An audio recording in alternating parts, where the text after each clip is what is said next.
Good evening traders, good evening investors. ഇത് സിയാദ് ഇലിക്കൽ. എല്ലാ ദിവസവും വൈകിട്ട് 7 മണിക്കുള്ള മാർക്കറ്റ് ന്യൂസിലേക്ക് കിടക്കാം. നമുക്ക് ഇന്ത്യൻ മാർക്കറ്റ് ഇന്ന് ചർച്ച ചെയ്യുന്നതിന് മുമ്പ് നമുക്ക് പ്രധാനമായിട്ടും ചർച്ച ചെയ്യേണ്ടത് US മാർക്കറ്റാണ്. കാരണം അത് ഇന്ത്യൻ മാർക്കറ്റിനെയും ലോക മാർക്കറ്റിനെയും എല്ലാം തന്നെ വളരെ വലിയ തോതിൽ സ്വാധീനം ചെലുത്തുന്ന ഒന്നാണെന്ന് നമുക്ക് നിലവിൽ അറിയാം. US മാർക്കറ്റ് ഇന്നലെ ട്രംപിൻ്റെ താരിഫ് ഹൈക്ക് കാരണം 2020 കൊറോണയ്ക്ക് ശേഷം കണ്ട ഏറ്റവും സീവിയർ സെൽ ഓഫാണ് US മാർക്കറ്റിലെ ഡോയും നാസ്ഡാക്കും സാക്ഷ്യം വഹിച്ചത്. യൂറോപ്യൻ മാർക്കറ്റും ഇടിഞ്ഞിരുന്നു. അത് നമ്മൾ കണ്ട കാഴ്ചയാണ്. എന്നാൽ US മാർക്കറ്റ് ഇന്ന് ഓപ്പൺ ആകുന്നതിന് മുമ്പേ തന്നെ ഓൾറെഡി തന്നെ ഡോ 1100 പോയിന്റ് ഇടിഞ്ഞു എന്നുള്ളതാണ് പുതിയതായിട്ട് നമ്മൾ കാണാൻ സാധിക്കുന്ന വാർത്ത. എന്തുകൊണ്ട് ഇടിഞ്ഞു, അതുവഴി ഇന്ത്യൻ മാർക്കറ്റിന് എന്ത് സംഭവിക്കും എന്നുള്ളതൊക്കെ നമുക്ക് വഴിയെ ഡിസ്കസ് ചെയ്യാം. അതെ, US ഫ്യൂച്ചർ ഇപ്പോൾ ട്രേഡ് ചെയ്യുന്നത് 1100 പോയിന്റ് മൈനസ് ആണ്. പ്രധാനമായിട്ടും ചൈന യുഎസിനെതിരെ 34% റെസിപ്രോക്കൽ താരിഫ് പ്രഖ്യാപിച്ചു എന്നുള്ളതാണ്. ലോകത്തിലെ ഏറ്റവും വൻ ശക്തികളാണ് യുഎസും ചൈനയും. അപ്പോൾ യുഎസും ചൈനയും നേർക്ക് നേർ താരിഫ് വാറ് ഇപ്പോൾ ആക്ച്വലി നടത്തപ്പെട്ടു എന്നുള്ള കാരണം കൊണ്ടാണ് US ഫ്യൂച്ചർ ഇപ്പോൾ 1100 പോയിന്റ് ഇടിവ് രേഖപ്പെടുന്നത്. അതുവഴി ഇപ്പോൾ ട്രേഡ് ചെയ്യുന്ന യൂറോപ്യൻ മാർക്കറ്റും ഈവൻ ഇന്ത്യൻ മാർക്കറ്റും കനത്ത സെൽ ഓഫ് ഉണ്ടായി.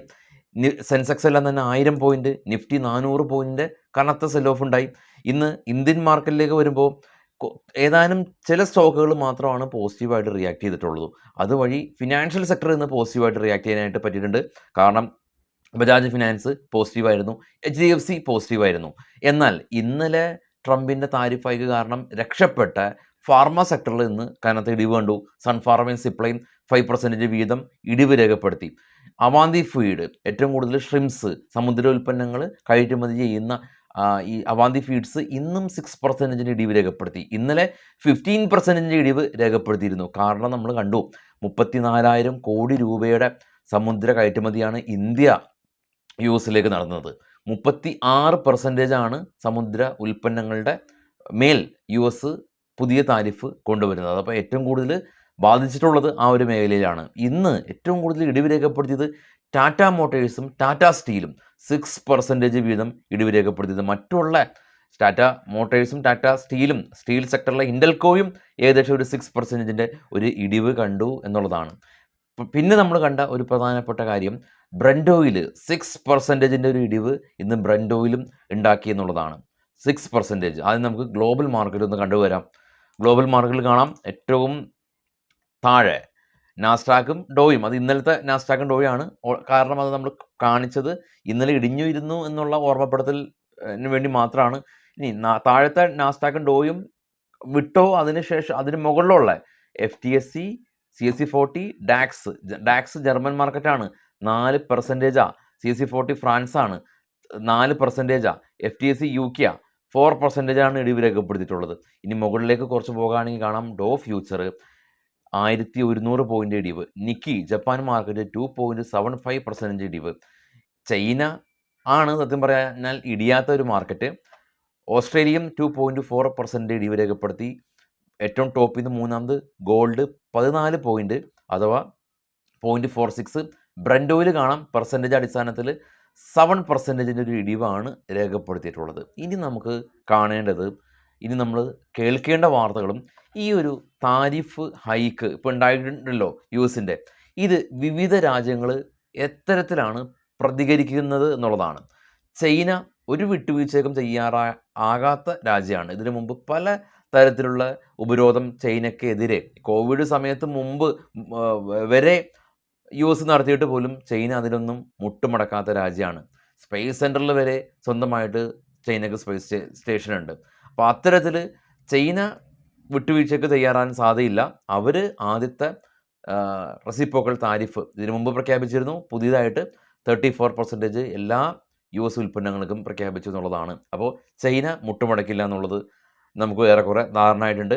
ഇനി മറ്റുള്ള ഏഷ്യൻ രാജ്യങ്ങൾ, ഇതിൽ പ്രധാനമായിട്ടും തായ്വാൻ, ആ ഒരു മേഖലയിലുള്ള രാജ്യങ്ങൾ, എസ്പെഷ്യലി തായ്വാനെല്ലാം തന്നെ ചെയ്തിരിക്കുന്നത് ഈ US ഉൽപ്പന്നങ്ങൾക്ക് റെസിപ്രോക്കൽ താരിഫ് നടത്തുക, അതിലുപരി തായ്വാൻ ഗവൺമെൻറ് അവിടെയുള്ള ഇൻഡസ്ട്രീസിനെല്ലാം തന്നെ ഒരു ഉത്തേജന പാക്കേജ്, ഒരു സാമ്പത്തിക സഹായം ചെയ്യാം എന്നുള്ളൊരു ധാരണയാണ്. ഏകദേശം $8.74 ബില്യൺ സാമ്പത്തിക സഹായം തായ്വാൻ ചെയ്യുമെന്നുള്ളതാണ്.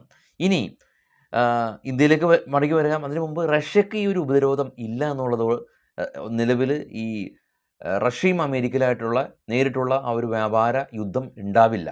ഇനി ഇന്ത്യയിലേക്ക് വരുമ്പോൾ നിലവിൽ ട്രംപായിട്ട് ഏറ്റവും നല്ല രീതിയിലുള്ള ബന്ധം കാത്തു സൂക്ഷിക്കുന്ന ഒരു ലോക നേതാവാണ് നമ്മുടെ പ്രൈം മിനിസ്റ്റർ.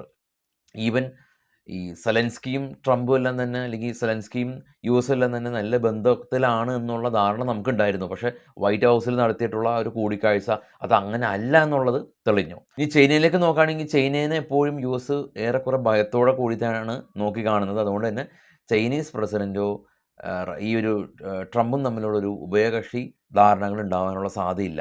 അവിടെയാണ് ഇന്ത്യക്കുള്ളൊരു സ്ഥാനം. ഈ ഒരു താരിഫ് ഹൈക്ക് വരുന്നതിൻ്റെയൊക്കെ ആ ഒരു സമയത്ത് തന്നെയാണ് നമ്മൾ പ്രൈം മിനിസ്റ്റർ US വിസിറ്റ് ചെയ്തത്. ഈ ഒരു സമയത്താണ് ഈ എലൻ മസ്കും നമ്മളുടെ PM തമ്മിലുള്ള കൂടിക്കാഴ്ചകൾ ഉണ്ടായിട്ടുള്ളത്. ഈവൻ ട്രംപും തമ്മിലുള്ള കൂടിക്കാഴ്ചകൾ ഉണ്ടായിട്ടുള്ളത്. അതെല്ലാം തന്നെ വളരെ പോസിറ്റീവായിരുന്നു. ഇന്ത്യ US നിന്ന് ഡിഫൻസ് ഉപകരണങ്ങൾ വാങ്ങാനായിട്ടുള്ള ധാരണയിലെത്തി. പല US ഉൽപ്പന്നങ്ങൾക്കും ഇന്ത്യ താരിഫ് കുറച്ച് കൊണ്ടുവന്നിട്ടുണ്ടായിരുന്നു. ഹാർലി ഡേവിഡ്സൺ ഒരു ഉദാഹരണമാണ്. ടെസ്ലയൊക്കെ ഇന്ത്യയിലേക്കുള്ള കടന്നുവരവ് അതിന് ഉദാഹരണമാണ്. അതിനൊക്കെ ഏറെ നാൾ മുമ്പേ ഈ PMൻ്റെ ഇതിന് മുമ്പുണ്ടായിട്ടുള്ള വിസിറ്റിൻ്റെ ഭാഗമായിട്ടാണ് ഈ ആപ്പിൾ, ലോകത്തിലെ ഏറ്റവും കൂടുതൽ മാർക്കറ്റ് ക്യാപ്പുള്ള കമ്പനിയാണ് ആപ്പിൾ. ആപ്പിളിൻ്റെ പ്രധാനപ്പെട്ടിട്ടുള്ള മാനുഫാക്ചറിങ് ഫെസിലിറ്റി ചൈനയിലാണ്. അപ്പോൾ കോവിഡാനന്തരം അവിടെ ഉണ്ടായിട്ടുള്ള ഒരു സ്ട്രൈക്കും മറ്റുള്ള കാരണം ഈ ഫോക്സ്കോൺ ഉൾപ്പെടെയുള്ള ആപ്പിളിൻ്റെ നിർമ്മാതാക്കൾ നേരെ ഇന്ത്യയിലേക്ക് ഒരു ആപ്പിളിൻ്റെ നിർമ്മാണശാല തുടങ്ങുകയും അതുവഴി ഇന്ത്യയിൽ ആപ്പിൾ നേരിട്ട് 2 റീറ്റെയിൽ ഷോപ്പുകളുമുണ്ട്. ടീം കുക്ക്, ആപ്പിൾ CEO ഡൽഹിയിൽ നേരിട്ട് വന്നതും ആ ഒരു സമയത്ത് വാർത്തയായിരുന്നു.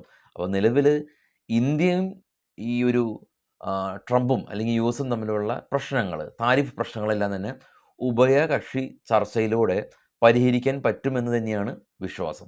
മറ്റുള്ള രാജ്യങ്ങൾ എത്തരത്തിലാണെന്നുള്ള കാര്യത്തിൽ നമുക്ക് ധാരണയില്ല.